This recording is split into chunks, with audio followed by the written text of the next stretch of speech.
prophète sallallahu alayhi wa sallam a dit, les juifs se sont divisés en 71 sectes, toutes au feu sauf une.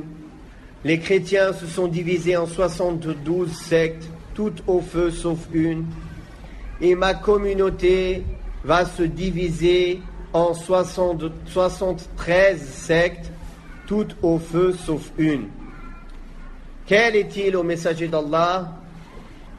Ou bien quel est le groupe sauvé au messager d'Allah?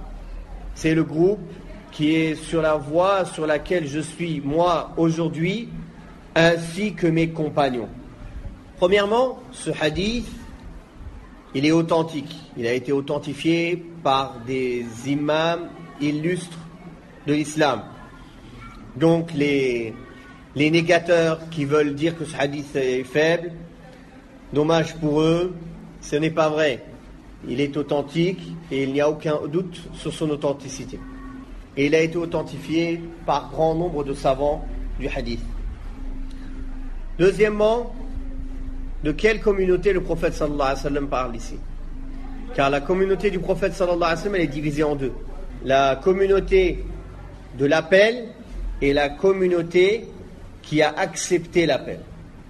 La communauté de l'appel, c'est tout le monde. Tous les gens qui ont existé et qui existeront après l'avènement du prophète sallallahu alayhi wa sallam. Sauf les musulmans, qui sont ummatul ijaba, ceux qui ont répondu à son appel. Donc quand ici le prophète sallallahu alayhi wa sallam dit « Ma communauté va se diviser en 73 sectes », il parle de ceux qui s'affilient à l'islam. Et non pas, comme certains voudraient faire croire, ma communauté, c'est-à-dire 73 sectes, les juifs, les chrétiens, les bouddhistes, les chiites, etc. et les musulmans. Non. Il a déjà parlé des juifs et des chrétiens auparavant. Donc, ce hadith prouve sans aucun doute que ceux qui disent La ilaha illallah Muhammadur Rasulullah vont se diviser. Une question se pose.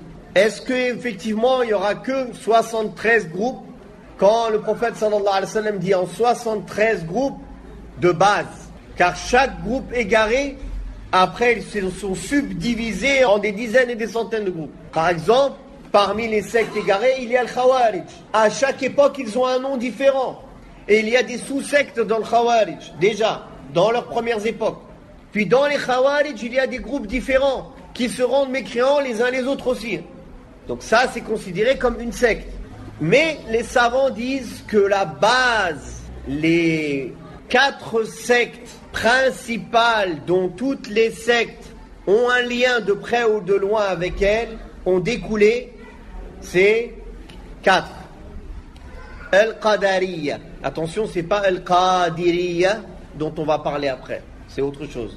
Al-Khawarij, Al-Shi'a et Al-Jahmiyya.